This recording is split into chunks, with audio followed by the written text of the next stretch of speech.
Good morning बच्चों। बहुत time बाद वापस से अपन चैनल वापस से स्टार्ट कर रहा हूँ, रीस्टार्ट कर रहा हूँ एक तरह से। टाइम मिल रहा है तो वीडियो बना लेते हैं।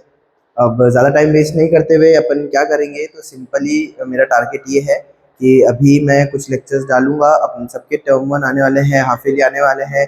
उसमें जो बेसिक फर्स्ट चैप्टर जो अपने फिजिक्स का है, क्लास 10th का लाइट, रिफ्लेक्शन एंड रिफ्रैक्शन, उसकी सीरीज चलने वाली। कोशिश करूंगा कि शॉर्ट एंड स्वीट में अपन अच्छे से कम वीडियोस में थ्योरी कवर कर ले और फिर एक दो लेक्चर अपन ले ले हुए न्यूमेरिकल्स के प्रीवियस ईयर बोर्ड के, ताकि अपने पास में अपना जो भी पूरा चैप्टर में जो जो मुझे चाहिए, नोट्स चाहिए, इंडेक्स चाहिए, एक्सरसाइज चाहिए, फिर मुझे एक्स्ट्रा क्वेश्चंस चाहिए, पीवाईक्यूज चाहिए, वो सब अपन कवर हो जाए। अब आज अपन जब स्टार्ट करेंगे तो डायरेक्टली रिफ्रैक्शन से पहले अपन थोड़ा सा बेसिक बैक स्टोरी पता होना बहुत जरूरी है। तो थोड़ी सी बैक स्टोरी नॉलेज, थोड़ी सी लाइट के बारे में, फिर अपन स्टार्ट करेंगे रिफ्लेक्शन से। चलो इधर देखो,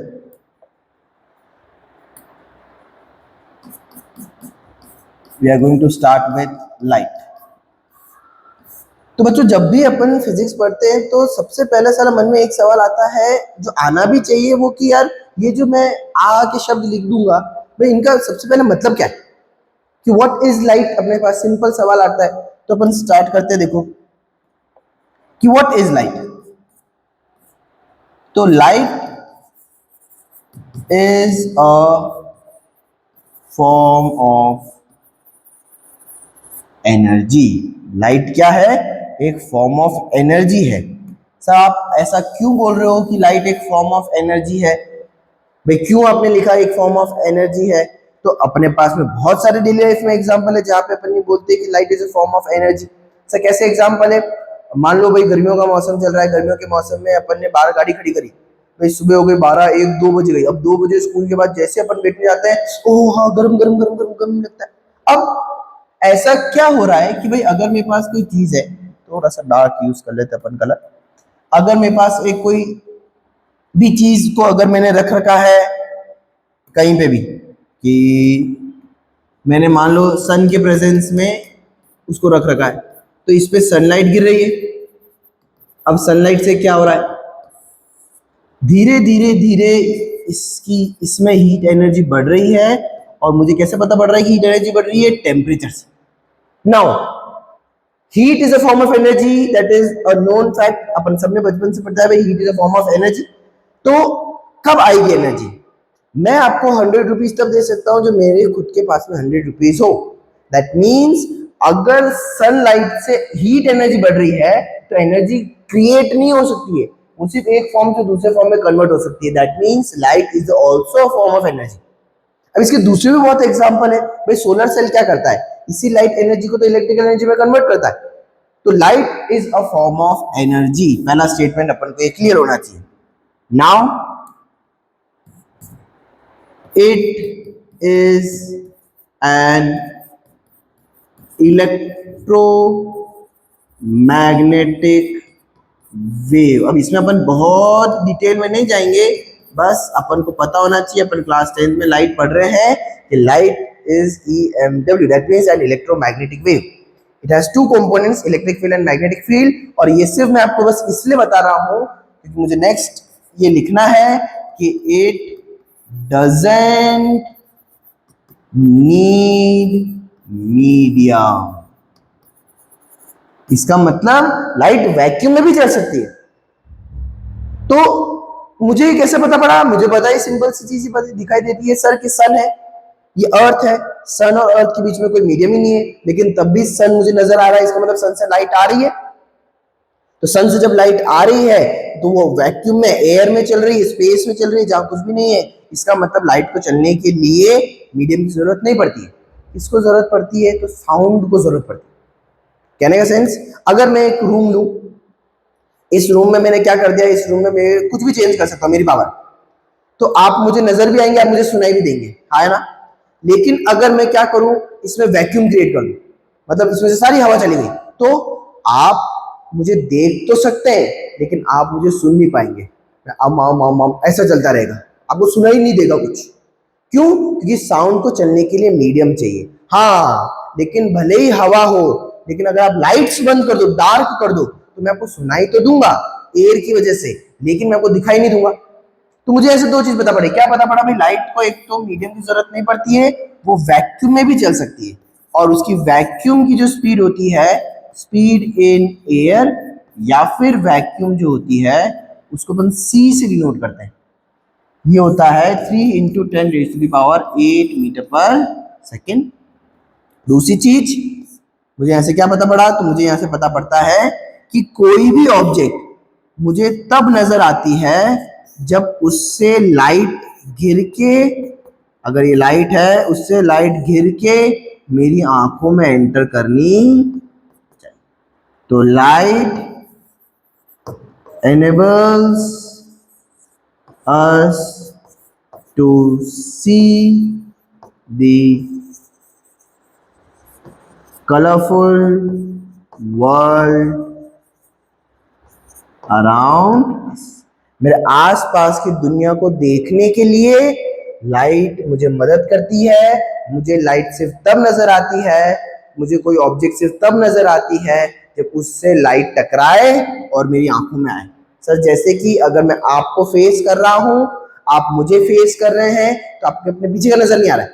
क्या इसका मतलब बोर्ड नहीं है? क्या बोर्ड है, लेकिन अभी इस करंट सिचुएशन में बोर्ड से टकरा के लाइट मेरी आंखों में नहीं आ रही। अभी आपकी करंट सिचुएशन में आपके पीछे जो ऑब्जेक्ट्स हैं वो टकरा के आपकी आंखों में नहीं आ रहे, तो आपको नजर नहीं आ रहा है। लेकिन जैसे आप घूमोगे, मैं घूमूंगा, मुझे बोर्ड नजर आ जाएगा। क्यों? क्योंकि अब टकरा के लाइट मेरी आंखों में आ रही। तो लाइट, कोई भी ऑब्जेक्ट अपन को सिर्फ तब नजर आती है जब उससे टकरा के लाइट मेरी आंखों में एंटर करेगी। तो ये बेसिक इंट्रोडक्शन चल रहा है। अब देखो कुछ चीजें और, कुछ टर्म्स अपन को और क्लियर कर लेते हैं। क्या क्लियर कर लेते हैं? अपन ने बचपन में क्या चीज पढ़ी है? सर अपने पास में ऑब्जेक्ट होती है, ये ऑब्जेक्ट भाई दो तरह की होती है, ठीक है। ये चीजें मैं थोड़ी सी जल्दी ले रहा हूँ, सिर्फ दिमाग में आपको सिर्फ टर्म्स क्लियर होनी चाहिए कि अच्छा ये होता है, ये होता है, ये होता है, ठीक है। कोई पूछता नहीं है, आने भी नहीं वाला है, लेकिन अपन को बस पता होनी चाहिए कि भाई एक होता है लुमिनियस अपने पास में ऑब्जेक्ट, और एक होता है मेरे पास नॉन लुमिनियस ऑब्जेक्ट। भाई खुद की लाइट, दूसरों की लाइट, कि जो अपने पास में खुद की लाइट प्रोड्यूस करता है, खुद की लाइट बनाता है, उसको अपन बोलते हैं लुमिनियस, और जो दूसरों की लाइट को रिफ्लेक्ट करता है वो होता है नॉन लुमिनियस। सर जैसे कि bulb is a source of light, तो वो लुमिनियस है। Sun is a source of light, candle is a source of light, दीपक is a source of light. While बाकी लगभग बहुत सारी चीजें, मैक्सिमम चीजें व्हाट नॉन लुमिनियस, अपन नॉन लुमिनियस है, मून नॉन लुमिनियस है, आपने पढ़ा है जैसे। अब उसी तरह से इमेज नाम की एक चीज होती है। क्या होती है इमेज? बच्चे अक्सर कंफ्यूज होते हैं कि भाई आखिर इमेज होती क्या है। तो इमेज मेरे पास कुछ नहीं होती है, इमेज मेरे पास एक रिजल्ट टाइप, देखो उसको कि एक रिजल्ट फॉर्म हो रहा है जहां पे कोई भी फिनोमिना के बाद में लाइट मिलती, भाई रिफ्लेक्शन के बाद मिली, रिफ्रैक्शन के बाद मिली, तो वहां पे एक इमेज बनी है, एक रिजल्ट आया है।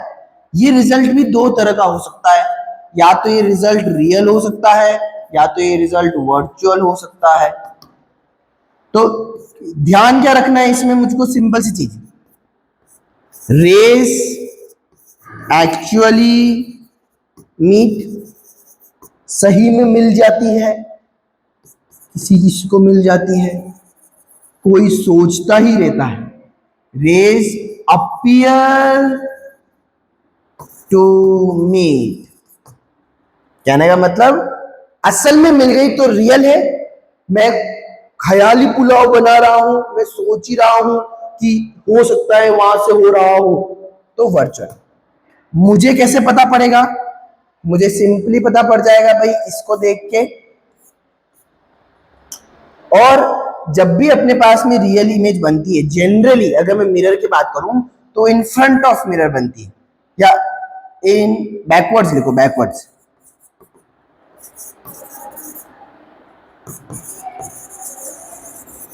मिरर के पीछे बनती है। और ये कब बनती है? इन फ्रंट ऑफ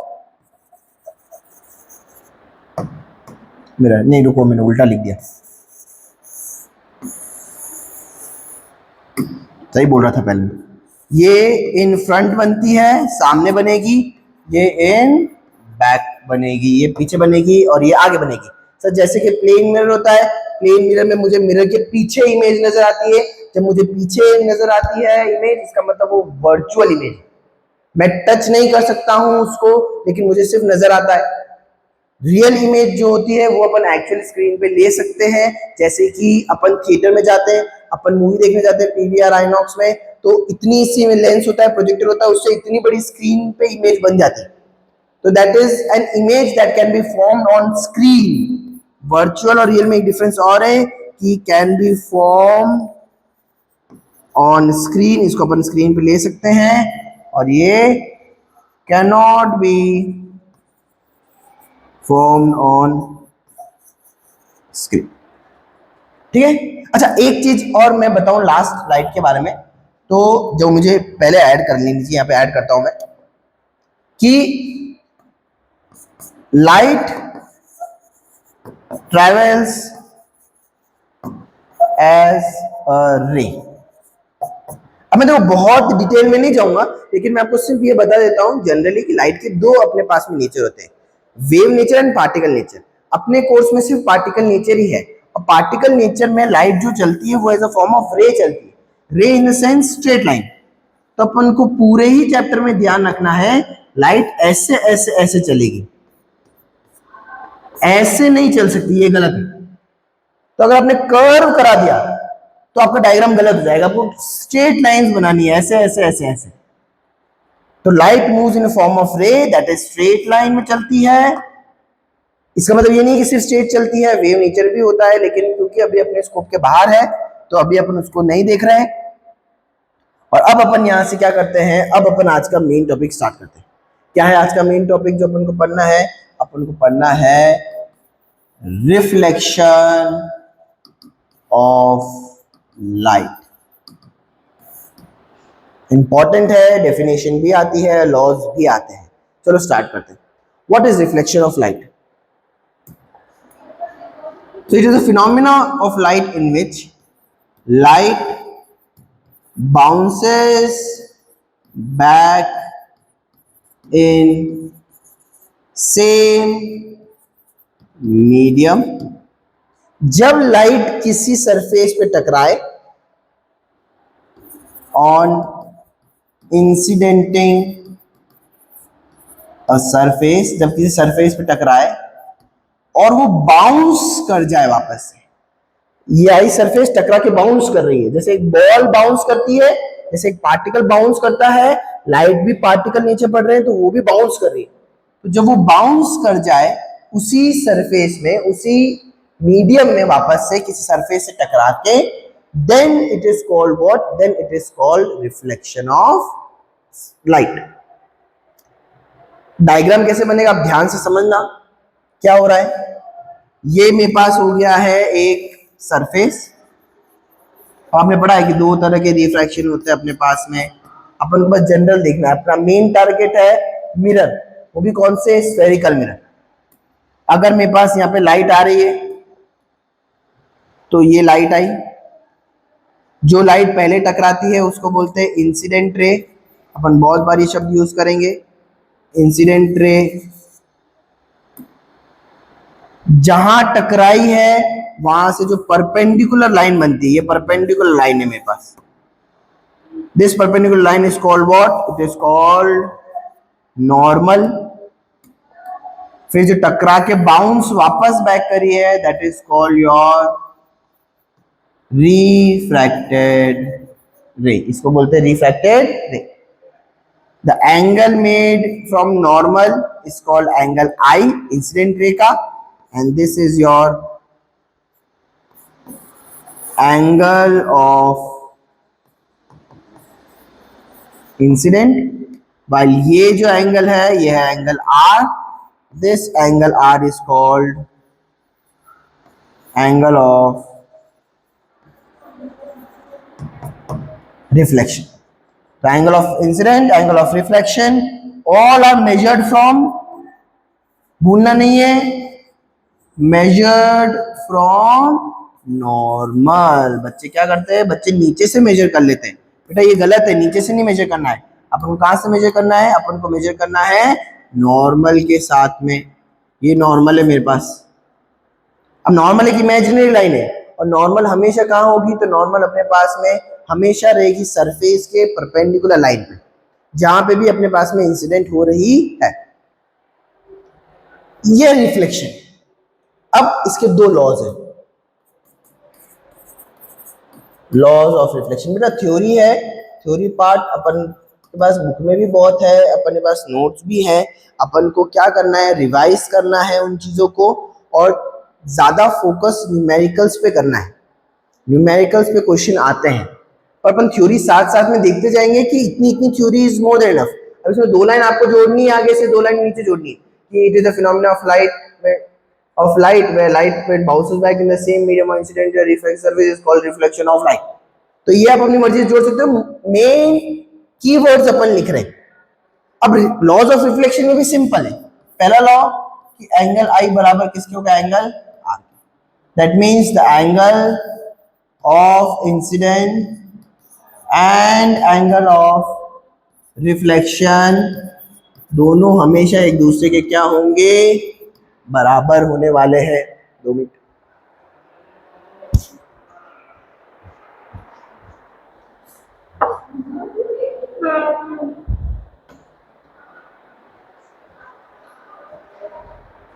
तो ये दोनों ही एक दूसरे के बराबर होने वाले। वहीं सेकंड ये बोलता है कि इंसिडेंट रे, जबकि इंसिडेंट रे है, रिफ्लेक्टेड रे जो अपने टकराने के बाद में है, एंड नॉर्मल, ये जो नॉर्मल है ये all lie in same plane. ये सब के सब क्या करते हैं, एक ही प्लेन पे लाई करते हैं। अब एक ही प्लेन का मतलब क्या है बच्चों, समझना मेरी बात बहुत ध्यान से। ये प्लेन नहीं है, ये तो वो सरफेस है जिस पे लाइट टकरा रही है, ऐसे आ रही तो ऐसे, ये तो सरफेस है जिस पे लाइट टकरा रही है। प्लेन क्या है, प्लेन जहां लाइट चल रही है। जैसे अगर मैं इस बोर्ड पे लाइन खींचता हूं तो ये बोर्ड के प्लेन में मेरे पास लाइन है। उसी तरह से जब मैं लाइट की बात करता हूं तो लाइट जिस प्लेन में चल रही है, जैसे अभी बोर्ड के प्लेन में चल रही है, टकरा के वापस से बोर्ड के प्लेन में आएगी, इस बोर्ड में चल रही है। कहने का मतलब एक लाइन में अगर आपने क्रिकेट देखा है तो लाइट की जो बॉल है वो स्विंग या स्पिन नहीं कर सकती। अगर आपने सीधी डाली है तो सीधी ही आएगी, ये हो नहीं सकता है, ये हो नहीं सकता है। ये सेम प्लेन है, ऐसे आ रही तो ऐसे जाएगी, ऐसे आ रही तो ऐसे जाएगी, टर्न नहीं कर सकती। तो पहला लॉ ये बोलता है कि angle I is equal to angle R, दोनों हमेशा एक दूसरे के बराबर होंगे, दोनों को नॉर्मल से मेजर करते हैं।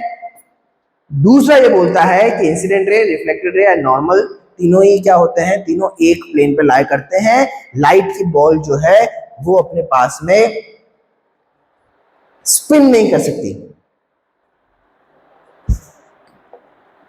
अब मुझे क्या सीखना है, मुझे यहां से अपने पास में, अब मैं डायरेक्ट चल रहा हूं अपने पास कहां पे, स्फेरिकल मिरर पे। क्या होते हैं स्फेरिकल मिरर, अपना पॉइंट ऑफ व्यू है टर्म 1 एग्जाम ध्यान में रखते हुए, हाफ ईयरली एग्जाम ध्यान में रखते हुए, बोर्ड में भी जब मुझे रिवीजन करना है तो उसको ध्यान में रखते हुए कि अपन एक ऐसी वीडियो देखे हुए अपना फटाफट रिवाइज होता जाए, रिवाइज होता जाए, रिवाइज होता जाए। आप पॉज करके लिख भी सकते हो, ठीक है। चलो इधर देखो,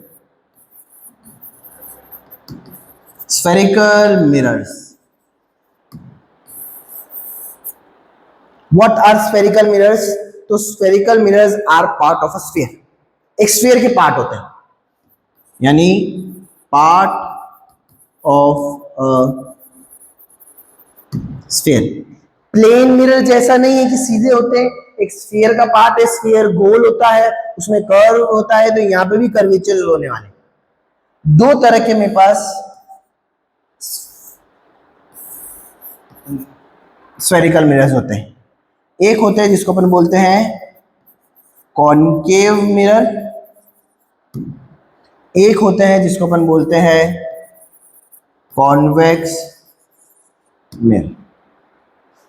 क्या होते हैं तो देखो जल्दी से, अपन बनाते हैं यहाँ पे एक स्फीयर।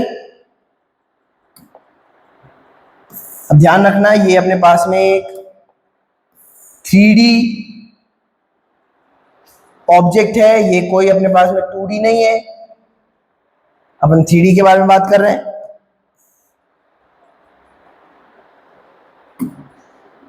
देखो, अगर किसी स्फीयर में, ये एक स्फीयर है, वाह, मतलब आगे और पीछे दोनों तरफ है इसके सीन, क्यों ना स्फीयर ही बना लूं। अपने पास स्फीयर का ऑप्शन भी तो है यार।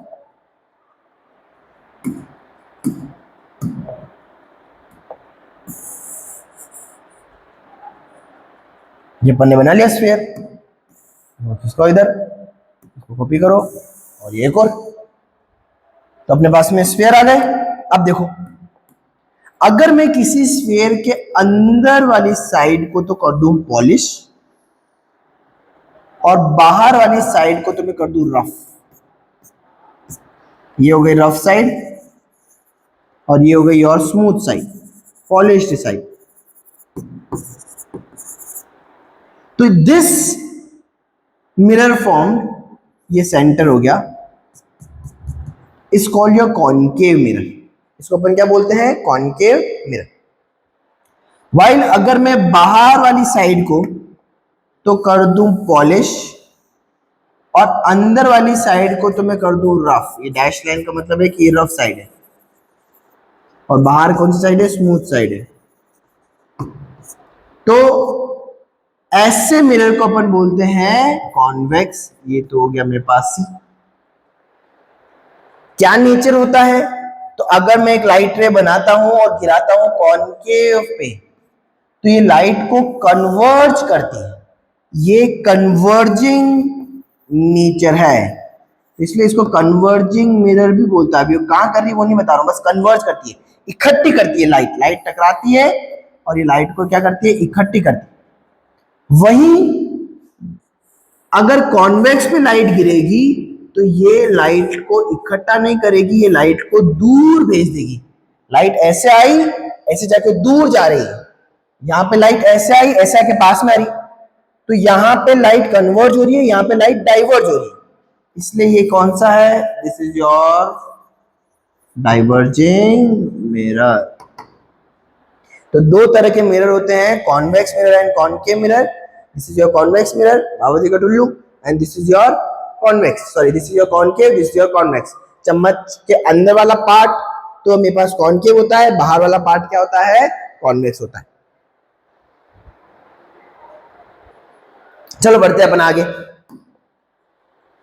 नेक्स्ट, अब भाई जैसे अपन कोई बॉडी पार्ट, बॉडी के बारे में पढ़ते हैं तो अपन बॉडी पार्ट्स के बारे में पढ़ते हैं, भाई हाथ का क्या काम होता है, फिंगर्स का क्या काम होता है, नोज का क्या काम होता है, आंख का क्या काम होता है। उसी तरह से अगर मैं मिरर के बारे में बात करूं तो there are some general terms. ये जनरल टर्म्स अपन को पता होने चाहिए कि what are the general terms related to a mirror. चलो स्टार्ट करते हैं अपन, ठीक है। ये कौन सा मिरर है, नहीं बता सकते। कब बताओगे, जब पहले रफ सरफेस और स्मूथ सरफेस तो बनाओ। So this is my rough surface while this is my smooth surface। अब लिखने की जरूरत नहीं है। देखो पहला पॉइंट, ये जो मिरर का सेंटर होता है इसको बोलते हैं पी। क्या बोलते हैं इसको अपन, P. Now P is your what, P is your pole. क्या होता है पोल, सेंटर ऑफ मिरर। ये जो भी मिरर है उसका क्या हो गया, centre. This centre is called your pole. Then there is the length between both its end। इस लेंथ को अपन बोलते हैं, ये जो ए बी है इसको बोलते हैं अपन अपर्चर, ए बी। ये क्या देता है, साइज ऑफ मिरर। जितनी दूर दोनों एंड्स होंगे उतनी बड़ी साइज होगी, जितनी बड़ी साइज होगी उतनी ज्यादा से ज्यादा लाइट आ सकती है, तो इमेज ब्राइट बनती है, क्लियर बनती है। अपर्चर बढ़ाने से इमेज क्लियर बनती है, ब्राइट बनती है। थर्ड, अब मुझे पता ही है किसी स्फीयर का पार्ट है, तो स्फीयर का जो सेंटर होता है उसको अपन बोलते हैं C. Now C is your centre of curvature क्या है ये? तो सेंटर ऑफ होलोस्फीयर, जिस होलोस्फीयर की अपन ने बात करी है उस होलोस्फीयर का जो सेंटर होता है, जैसे ये रहा इस होलोस्फीयर का सेंटर, इस सेंटर को अपन क्या बोलते हैं? This centre is called centre of curvature. So the distance between centre and surface is, किसी भी सर्कल या स्फीयर के जो सेंटर से डिस्टेंस होती है उसकी सरफेस तक, यानी कि ये डिस्टेंस, इस डिस्टेंस की अगर बात करूं, so this distance is your what? This distance is your radius. Hence it is called what? Fourth, r is called radius of curvature r. And radius of curvature क्या होता है? तो होलोस्फीयर के सेंटर से स्फीयर का रेडियस. अब किसका radius है? होलोस्फीयर का. तो simple, it is what? It is radius of hollow sphere. ये जो मैंने लाइन बनाई है ना, ये इंफिनिटी से इंफिनिटी तक जो पोल और सेंटर को जोड़ रही है, ये इंफिनिटी से इंफिनिटी तक इमेजिनरी लाइन है. इस लाइन को अपन बोलते हैं, that is called your principal axis. तो fifth point is what? Fifth point is your principal axis. Main axis जो अपने पास होती है क्या होती है? तो it is line joining what? Centre and pole. तो वापस से, मिरर का centre is your pole, hollow sphere का centre radius of curvature, centre of curvature, इनके बीच का डिस्टेंस रेडियस होता है, और जो लाइन इनको जोड़ रही है that is called your principal axis. Main axis यही है अपने पास. अब यहां से अपने पास में क्या आता है? तो यहां से अपने पास में आता है फोकस. अब देखो, जब मैं कॉनकेव और कॉन्वेक्स की बात करता हूं तो दोनों का फोकस की डेफिनेशन अलग अलग है. आपने कई जगह पढ़ा होगा कि sir focus mid point, mid point, mid point नहीं. अपन को स्टैंडर्ड जो अपन देखते हैं that is your sixth is your focus, और प्रिंसिपल फोकस भी अपन जो बोलते हैं, वो अपन को क्या लर्न करना है? अपन को याद करनी है प्रॉपर डेफिनेशन कि व्हाट इज द फोकस. तो दोनों मिरर के लिए बनाएंगे अलग अलग. We have concave mirror and we have convex mirror. क्या होता है? तो कॉनकेव मिरर में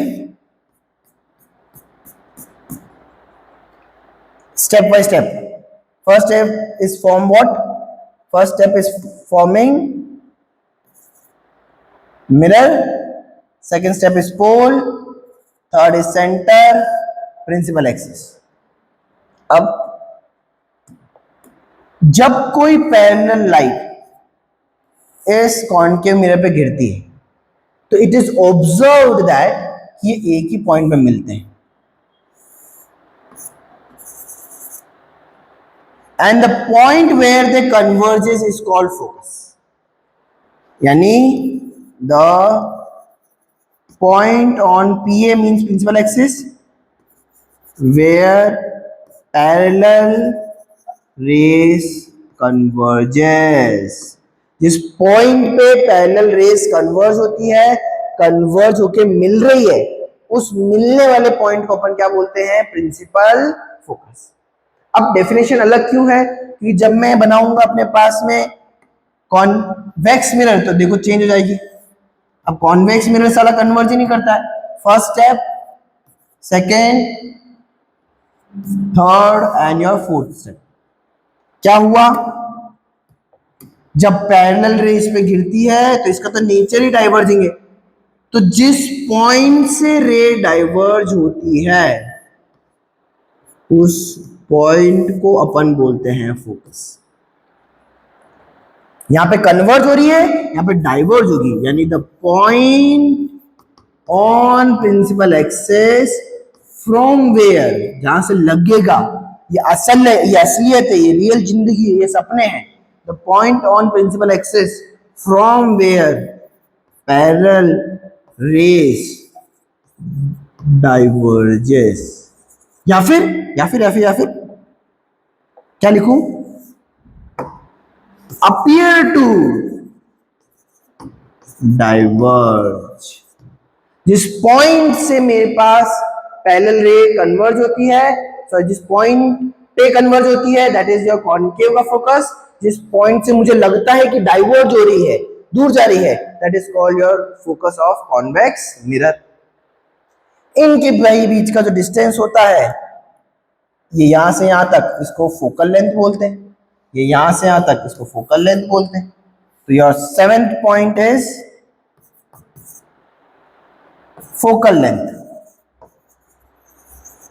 स्मॉल एफ से अपन बना रहे हैं, क्या होता है, तो distance between focus and pole. क्योंकि सही में रेस पास कर रही है, तो भाई साहब का रियल फोकस होता है।